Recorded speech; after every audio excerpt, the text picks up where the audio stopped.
comentado que en este capítulo del podcast vamos a tratar temas de trabajo social, pero como ustedes ya saben, el contenido no solamente es teoría, sino experiencias que van desde el corazón. Bienvenidos a un capítulo más de Diario del Corazón, un podcast sobre trabajo social. Le damos la bienvenida al licenciado Víctor Vanegas, quien nos ha dado la oportunidad y nos ha dicho sí a la entrevista que vamos a desarrollar el día de hoy, relacionado con sus experiencias, con su vida, con lo que le ha movido el corazón, cuando él ha sido trabajador social durante muchísimos años. ¿Quién no lo ha conocido en espacios tan lindos como en la universidad, con sus anécdotas, con sus chistes, con sus risas y también con todo lo que nos ha dejado, con las enseñanzas tan importantes y tan significativas de nuestra hermosa profesión del trabajo social? Le agradezco también, Vivianita, por su atención y por sus palabras. Realmente el trabajo social tendría que hablar toda mi vida. Nosotros tuvimos la suerte de formarnos en la primera promoción de trabajadores sociales aquí en Cuenca, en la Universidad Estatal, donde fue realmente para la sociedad cuencana una cuestión novedosa porque nunca se había oído del trabajo social. Aquí habían muy pocas trabajadoras sociales que habían seguido en la Universidad Central. Entonces acá fue, desde la familia, le diré la verdad, que en mi caso, un hombre estudia trabajo social. Se decían, ¿eso qué es? Porque mis hermanos, pues que medicina, que arquitectura, igual mis hermanas, pero trabajo social, ¿qué es eso? Decían desde mi familia. Entonces nosotros tuvimos que luchar mucho, desde ya empiezo las experiencias, para ir sembrando esto del trabajo social en la conciencia ciudadana, en la vida social y, por qué no decirlo también, hasta en la mente de nuestros allegados. Así es, licenciado, qué lindo escuchar desde ya su experiencia, que como él lo acaba de decir, fue uno de los referentes y de los primeros trabajadores sociales hombres en nuestra sociedad, considerando que anteriormente se pensaba o creía que trabajo social era únicamente para mujeres, cosa que al día de hoy ya está totalmente eliminado porque tenemos muchos colegas trabajadores sociales que han ido tras esa vocación. ¿Qué le ha movido a usted, licenciado, o qué le movió a usted en sus inicios estudiar trabajo social a pesar de todas esas creencias o esos estereotipos de género que se manejaban anteriormente?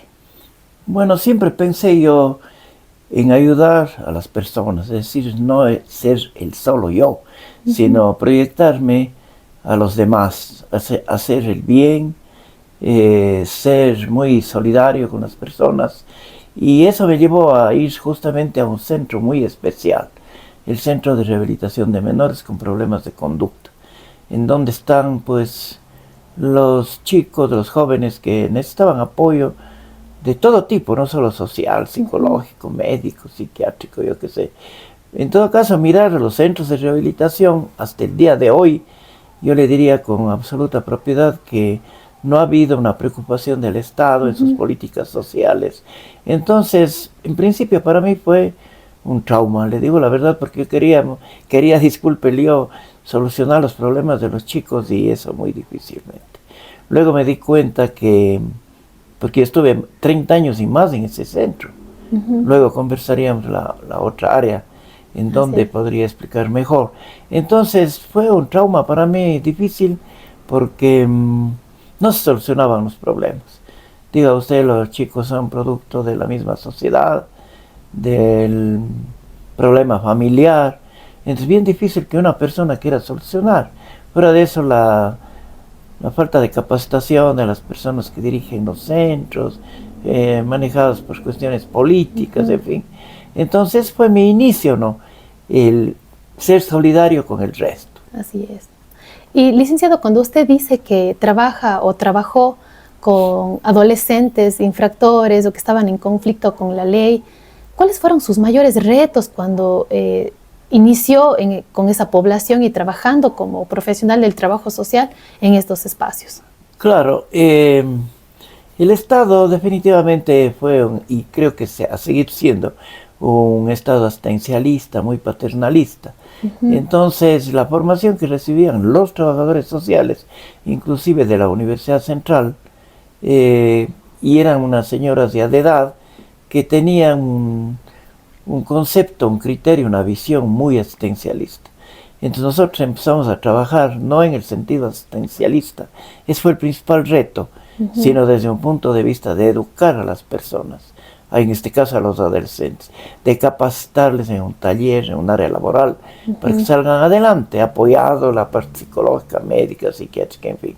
Entonces eso se consiguió bastante en el centro, eso mirando desde afuera, pues, sabes, es fácil decir, ahí los chicos se dañan más, es una escuela del delito, en fin, pero desde adentro lo que nosotros estuvimos allí, creo que hicimos mucho. Si solucionamos problemas de 1, 2 chicos o 3 chicos de 100, bastante. Era bastante, es la verdad.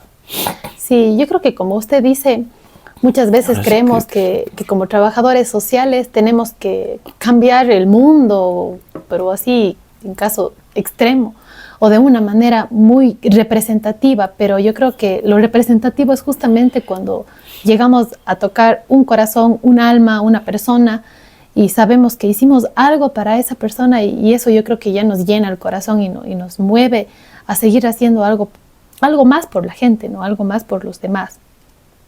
De pronto, licenciado, cuando usted trabajó con jóvenes en conflicto con la ley, ¿alguna vez sintió temor? ¿Alguna vez sintió miedo? ¿Qué emociones eran las que más usted considera sentía en ese momento en sus primeras intervenciones? Sí, la verdad que yo creo que Dios o alguien nos envía a este mundo. Cuando yo estuve ahí en el centro, yo, ¿cómo le podría decir?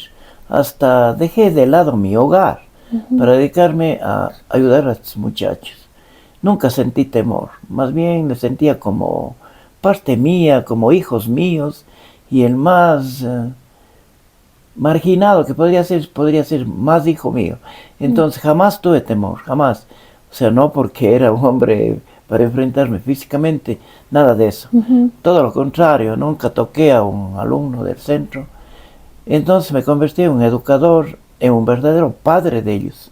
De trabajador social llegué a ser el director del centro. Yo me fui, en ese tiempo practicaba deporte, yo me fui en calidad de preparador físico, de moverles a los chicos, y me quedé como por 30 años en el centro, porque me gustaba el área, me gustaba el trabajo con los muchachos, sacar adelante, en fin, tuve muy pocas oportunidades ahí de que los chicos salieran adelante, pero es la verdad. Ahora, ¿usted le viene a su memoria de pronto algún caso que usted sienta que le ha quedado grabado en su corazón, en su memoria, que usted crea y pueda compartirnos o alguna anécdota interesante? Bueno, realmente me han dicho a mí que podría escribir no solo 1, sino 2 o 3 libros, pero no sé, a lo mejor es también una falla del trabajo social, en quedarnos en llegar a la práctica y no volver a la teoría, porque yo sí tengo algún folleto, alguna cosa muy pequeña, pero podría haber escrito mucho sobre el área, sí, pues. Entonces, inclusive cambiar la teoría que hay sobre la cuestión de rehabilitación, en fin, pues casos tengo por cantidades.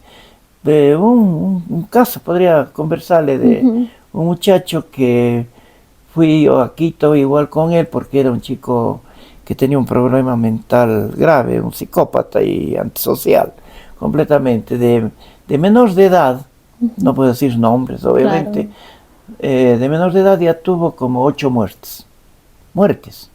Y yo fui al ministerio en ese tiempo de bienestar social con el chico, me conseguí un pasaje y todo, me fui con él a Quito a hablar con el ministro. Del ministro sí le puedo decir el nombre, Raúl Vaca Carbo, que estuvo en ese tiempo de ministro de Bienestar Social, tiempo de Rodrigo Borja. Entonces él me ofreció el oro y el moro, pero nunca cumplió. Y le resumo lo que yo le dije al ministro. Él es un chico que necesita una atención especializada en un centro que no tiene el país. En un centro, se llaman que hay en otros países, solamente en los Estados Unidos. Pero acá no, él va a seguir haciendo lo que está haciendo ahorita. El ministro me dijo que iba a ayudar, pero nunca lo hizo, la verdad. Lo otro es que el chico, la otra alternativa era, después de lo que voy a decir, que le eliminen. Como hicieron con Fernando Hermosa, el chico mató a un criminal de los taxistas en Quito. Que le eliminen porque él va a seguir matando. Mi experiencia, como no hizo nada el ministro, llegó a lo que se había previsto. Este chico tiene, ya no chico, es prácticamente como un hombre que es estudiado en la parte criminológica en Latinoamérica. Tiene 54 muertes. Justamente en un último evento académico que hicimos en la Universidad de Cuenca, yo estuve de coordinador de ese seminario y llegaron expertos criminalistas acá a Cuenca. Yo había hecho una pregunta al criminalista argentino, Rivas parece que era, que qué pasaría él si no hubiera venido de Loja, porque él viene traído por una prostituta acá a Cuenca, de 1 año, 2 años de edad, y se cría en la zona roja de Cuenca, y se convierte en eso. Entonces, ¿qué pasaba si se quedaba en Loja con una sorda muda que era la mamá, o venía a Cuenca en donde se crió en la zona roja de Cuenca? No supo contestar este ilustre criminalista. Y quedamos en la duda, porque cada uno tiene, se adelantó eso, estuvo en sus genes, en fin. Entonces, ese es un caso, ¿no? Terrible, trágico realmente, y que ha dolido mucho. Y él me decía a mí, papá, puede imaginarse, un chico psicópata. Y el otro caso, claro, que es una maravilla de caso, que le converso, ¿no? Un chico de lumpen social, porque los chicos que van de la última estrato socioeconómico es de lumpen, ¿no es cierto? Entonces, ¿qué pasa? Que un chico que va de una familia acomodada, honorable, no pasa nada, porque el centro a lo mejor no hace nada por él, si no tiene su familia, entonces no pasa nada. Pero un chico de lumpen social llegó a ser profesional universitario, o sea, fue mi alumno en rehabilitación y fue mi alumno en 2 carreras que él tiene. Y lo último que le digo, llegó a ser asambleísta, un chico del centro de rehabilitación. Entonces digo, sí existe la rehabilitación. Sí existe, pero muy poco, muy poco. No hay políticas sociales en el área de rehabilitación. Los que trabajan en esa área realmente son personas a lo mejor de buena voluntad, pero ya ahorita con tanta corrupción se ha convertido en algo terrible ya. Incluido el centro de menores, que ya es como una pequeña cárcel. Sí. ¿Usted cree que, haciendo una comparación de cómo usted manejaba el sistema de los adolescentes infractores en esa época, al tiempo de acá, ¿cuáles cree que han sido los cambios o se ha mantenido así, o qué cree que se ha modificado en el tiempo respecto a la rehabilitación de adolescentes infractores? Sí, yo podría decirle lo que había planteado justamente en este certamen que le mencioné hace un momento, que tenía un libro escrito por Gonzalo Muñoz en el año 1950, del estado en que estaban las cárceles y los centros de rehabilitación de menores, y un libro de una amiga mía que escribió un libro sobre los problemas que se daban en las cárceles, escrito en el año 2004, es decir, 50 años, y yo me refería a eso, justamente porque fueron los directivos de los centros de rehabilitación, y por lo general los directivos van a decir mentiras, es la verdad. Se dije, verá, 1950 marca esto, y 2004 marca esto, que es exactamente igual a lo de hace 50 años. Para mí, más bien, creo que ha habido retrocesos, es la verdad. Nosotros manejábamos un sistema de educación, de afecto, de comprensión con los muchachos.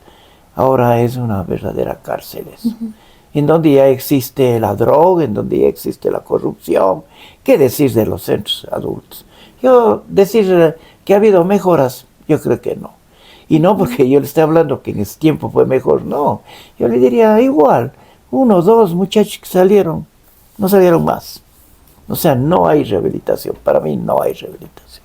¿Y usted cree que esa creencia de que si alguien nace de una familia delincuente, va a seguir manteniéndose delincuente, pero cuando existe, y nosotros como profesionales del trabajo social hemos visto cuando se puede evitar que se mantengan en esos espacios o se trabaja con la familia, se puede hacer algo. Hemos hecho algo y hemos visto también algo de cambios cuando hemos podido trabajar en sectores vulnerables, cuando hemos podido trabajar como profesionales en lugares en donde mucha gente no cree y no creía en las personas, pero después usted ve y dice, no, sí es posible, pero como usted lo acaba de decir, el tema de las políticas públicas, de que no hay una verdadera rehabilitación, y más que nada yo creo que lo que sí hay es una estigmatización constante, y también entre nosotros mismos en el pueblo se mantiene esto de naturalizar la violencia, porque cree que bueno, ya es delincuente, entonces siempre va a ser así y no hay posibilidad de cambio.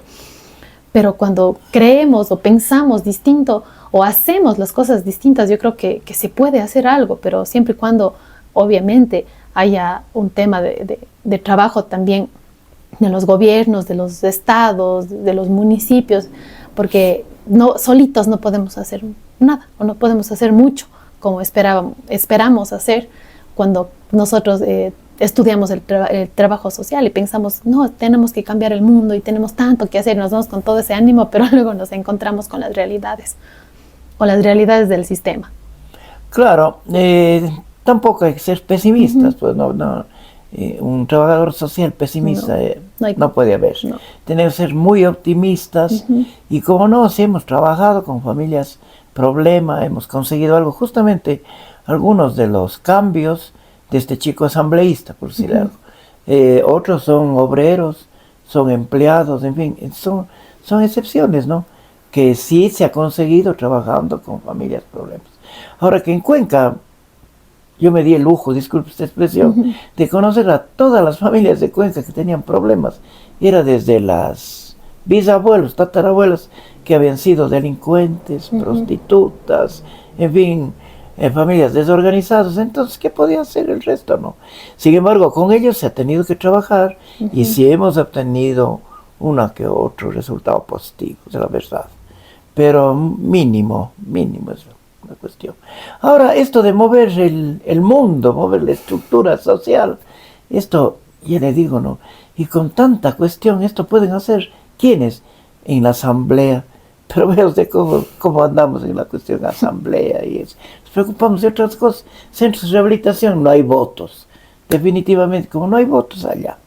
Entonces, una desorganización social que se vive, un cataclismo que se ha ido más bien apeorando, yo diría, Vivianito. Así es. Y usted, licenciado, con la experiencia tan grande que ha tenido en respecto a trabajar con adolescentes infractores y en todos estos temas, ¿no? de familias multiproblemáticas, en riesgo, con vulnerabilidades, ¿qué considera usted que nosotros o los profesionales que se están formando, estamos en desarrollo, recién aprendiendo a saber manejar el sistema y también a desarrollarnos como profesionales, ¿qué cree que nos falta o qué cree que deberíamos nosotros como profesionales también hacer para contribuir a mejorar las cosas que se ven hoy en día y que mucha gente tiene hasta terror de salir ya a la calle? Claro. ¿Qué cree usted que nosotros podríamos mejorar o hacer en consideración a la historia que usted tuvo de trabajar con esta población? Sí, yo creo que ya iniciamos nosotros, ¿no? Un poco la educación. Yo creo que en la educación es la base. La educación en la escuela, en la familia primero, en la familia, en la escuela, en el colegio, en las universidades, ¿no? Lograr una conciencia crítica que se llama, hasta teóricamente, el asunto de lograr en las personas, eso que yo hice con algunas de ustedes, o sea, conseguir cambiar la mentalidad de que hay seres extraterrestres. No, son seres como nosotros, sino que están en problemas sociales, pero eso no se consiguió mucho tampoco. Y yo quería llevar a los mejores estudiantes a que se enseñaban allá. No duraban una mañana ni una tarde. No les gustaba el ambiente, el área. Aspecto que a mí me encantaba, ¿no? Y cuando yo salí de ahí, me enfermé casi. Porque era mi vida el trabajar con estos chicos, ayudarles, ¿no? Eso podría decirle. ¿Y usted, licenciado, alguna vez sintió algún problema o sintió que tuvo algún problema emocional cuando trabajó en este espacio? ¿Cómo lo manejó? Claro, o sea, algo que no hacen los que trabajan ahí, ¿no? Los que trabajamos ahí. Yo tuve apoyo psiquiátrico, porque usted puede somatizar estas conductas, somatizar en la familia, un poco de agresividad, violencia. He tenido mucho apoyo psiquiátrico y psicológico. Si no, ¿cómo podría estar 30 años en un área tan complicada, no? Entonces, eso sí se necesita apoyo profesional. Solito enfrentar eso, muy complicado, muy difícil. Entonces, yo nunca tuve iras en el centro. Había gente que se moría y hasta llegaron a morirse de iras con los muchachos, porque eran muchachos problemas, muchachos que se iniciaban en la droga, muchachos que ya mataban, ya empezaron ya con problemas graves. Eso me llevó también a mí, es lo malo decir, ¿no?, a capacitarme más. Yo tuve una especialización en criminología en Argentina. Estuve en Chile 2 años en planificación social. Venía capacitándome cosas, pero me chocaba con la terrible diferencia de mis instructores de talleres, profesores, instructores de talleres que se permitían dar el lujo de dar palizas a los muchachos, sabiendo que eso más bien les volvía más agresivos. Más vengativos. Eso era terrible, terrible. Entonces, era uno contra el mundo. Y claro que habían excepciones también, educadores de otra forma de ser, en fin. Pues eso se ha ido, creo que aboliendo ya esta cuestión. Yo llegué en esa institución cuando había, que le digo, calabozo bajo la grada, pan y agua, y los chicos salían a comer encadenados. ¿Pueden imaginar? Como esclavos. Yo les estoy hablando peor que los esclavos. Qué duro. Terrible. Entonces sí, nosotros dejamos cambiando. Nosotros, por ejemplo, iniciamos un proceso, el personal comía un comedor aparte y los alumnos en comedor aparte.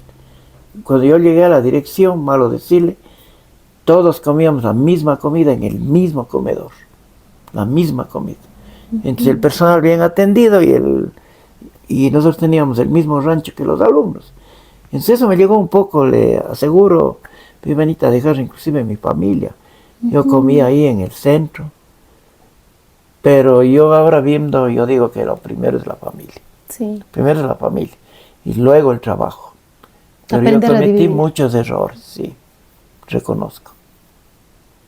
Y el momento en el que usted cree que siente que no eligió primero a la familia y elegía primero el trabajo, ¿en qué momento usted sintió que estaba eligiendo más al trabajo que a su familia? Sí. ¿En qué momento fue el momento más fuerte que sintió eso? En el apoyo profesional y en el nacimiento de mis hijos. O sea, ya cuando nacieron mis hijos empecé a preocuparse un poco más, no 100%, de la atención a la familia, de preocuparme de la familia.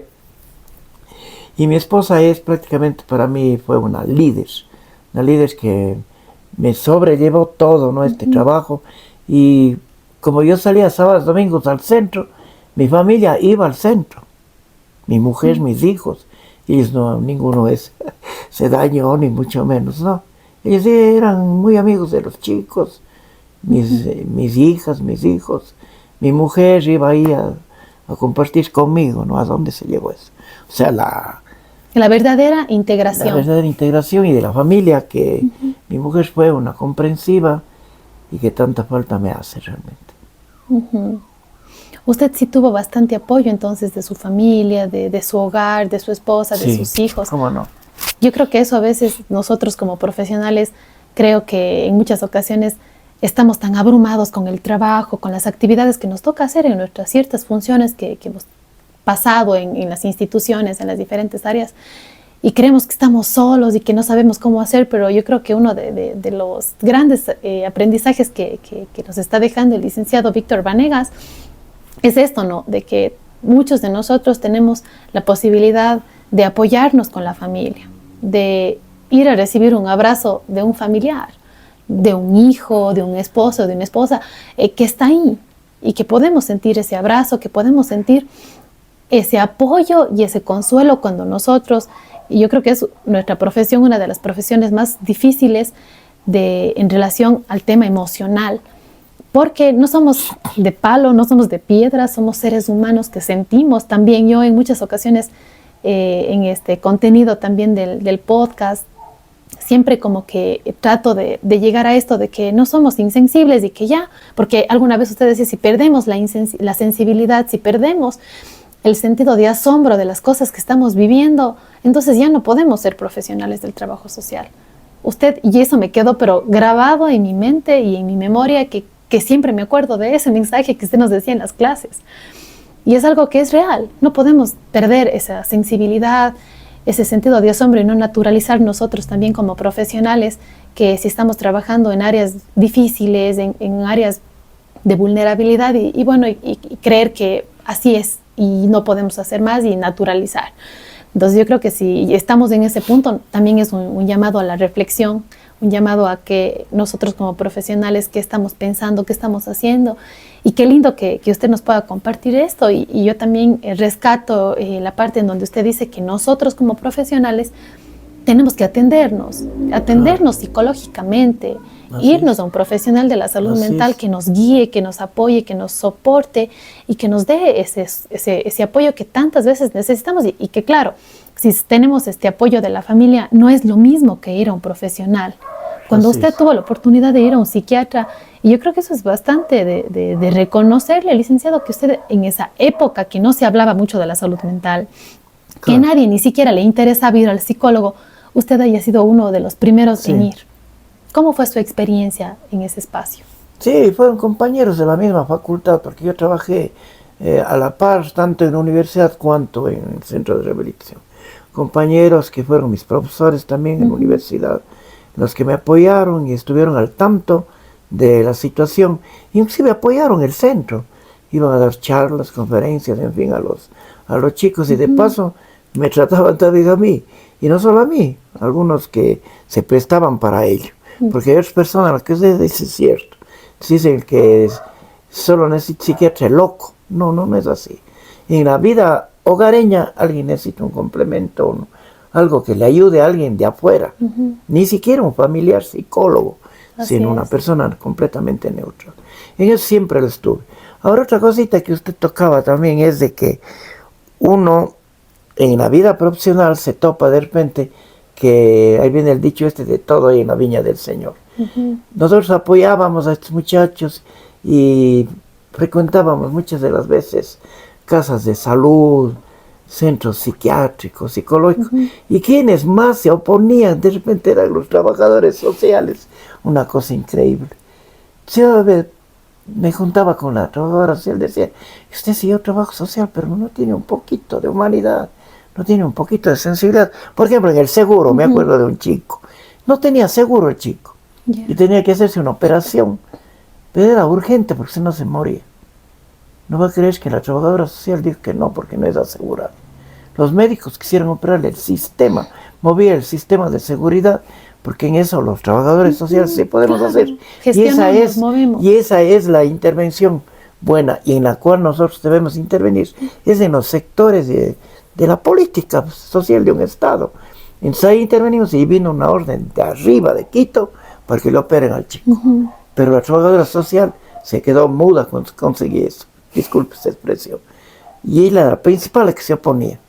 Terrible. Y la principal que debió haber estado de primera mano, apoyando estos temas. Terrible. Es real. Yo creo que estas cosas, cuando hablamos del tema de perder el sentido de humanismo, de humanidad por las personas que están a nuestro alrededor, yo creo que sí es bastante para reflexionar.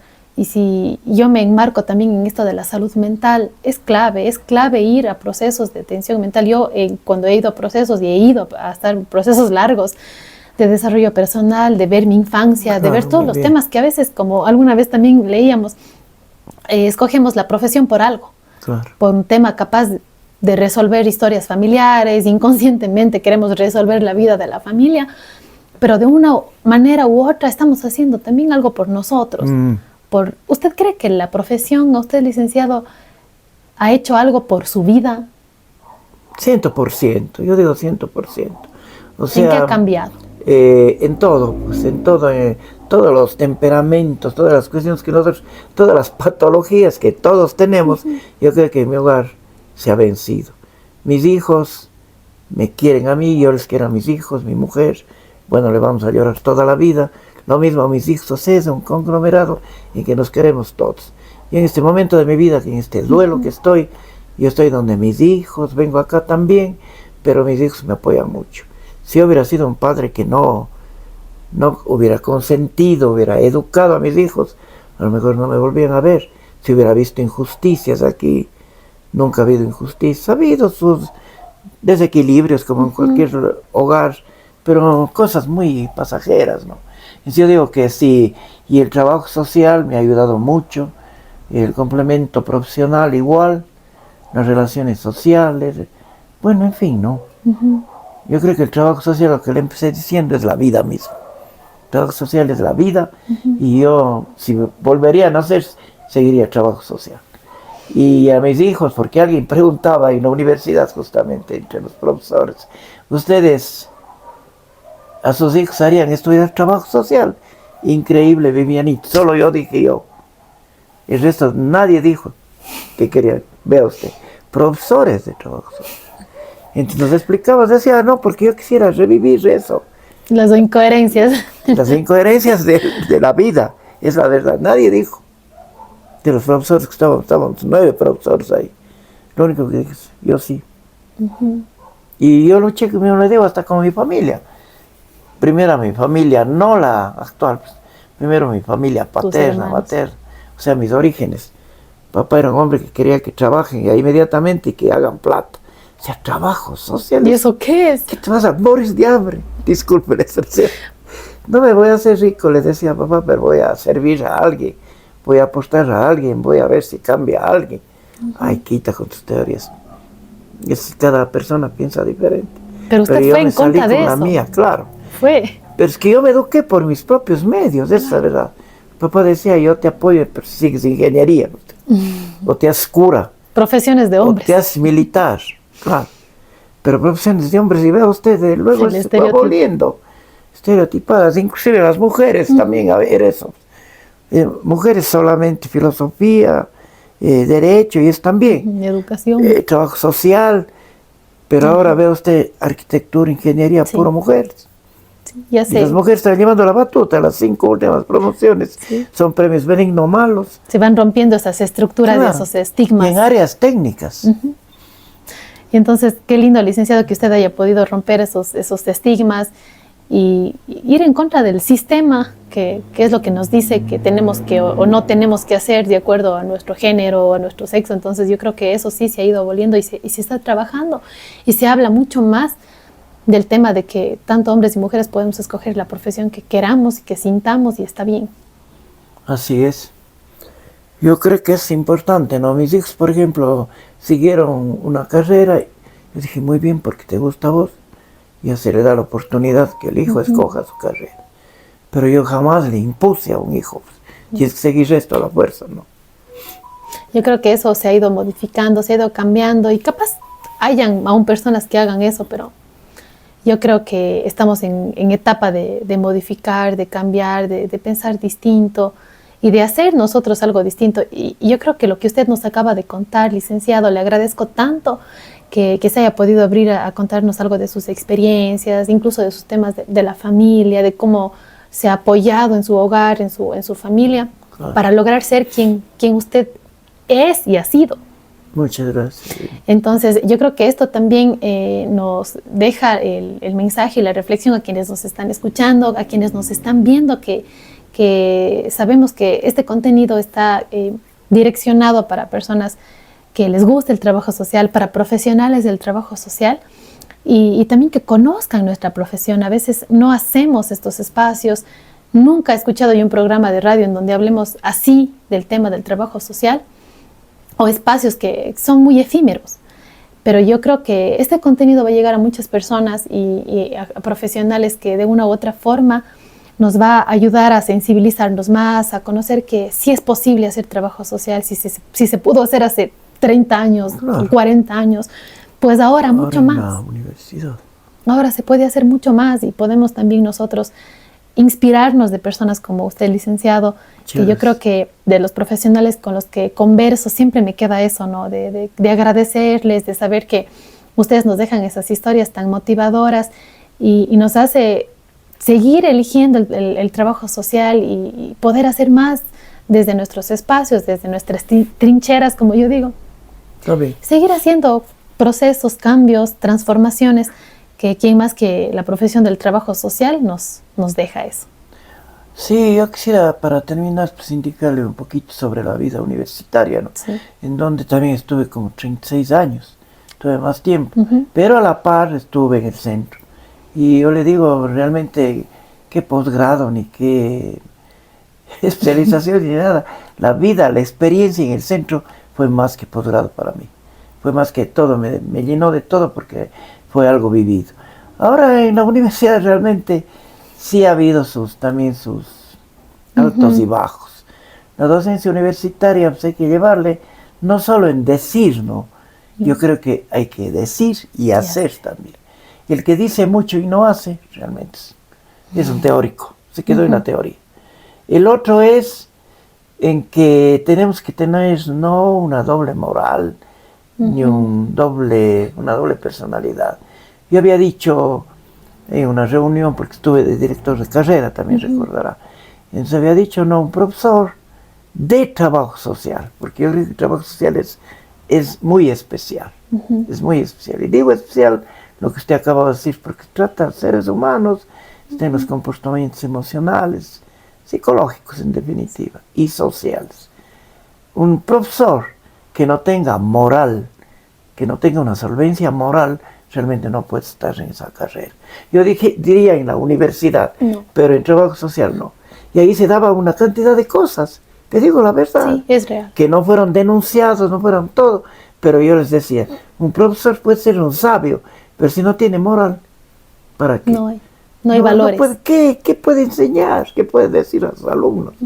Entonces en eso jamás se debe encontrar a un profesor, ni inclusive después de la vida académica universitaria, pues no.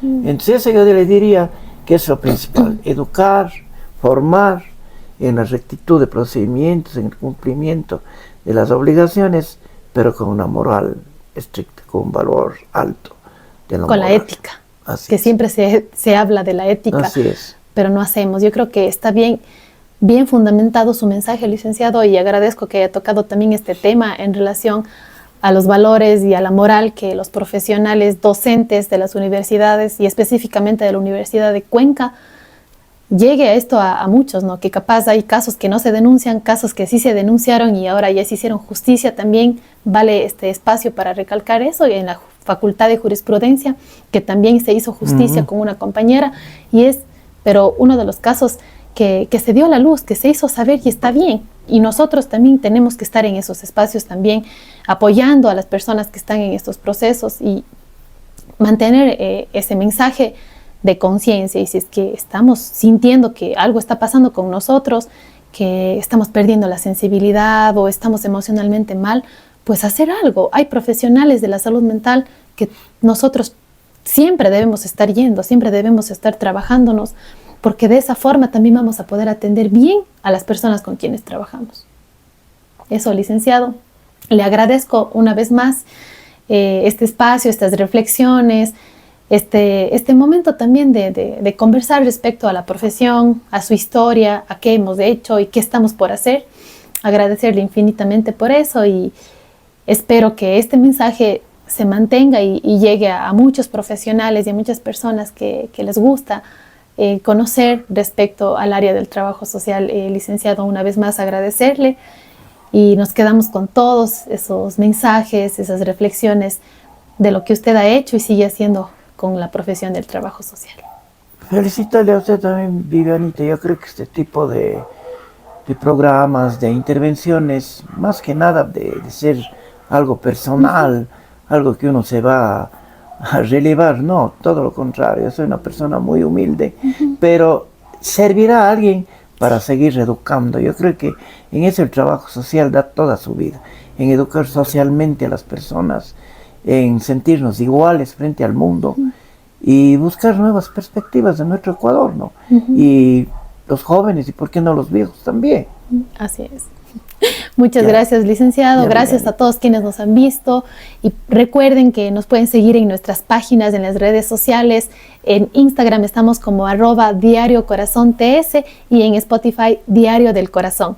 Agradecerles una vez más a todos quienes se conectan y recuerden que en los siguientes capítulos estaremos con personas maravillosas, así tal como el licenciado Víctor Vanegas, que nos acompañó. Y recuerden que este mensaje del podcast va a ser siempre desde el corazón. Un abrazo grande y muchas gracias.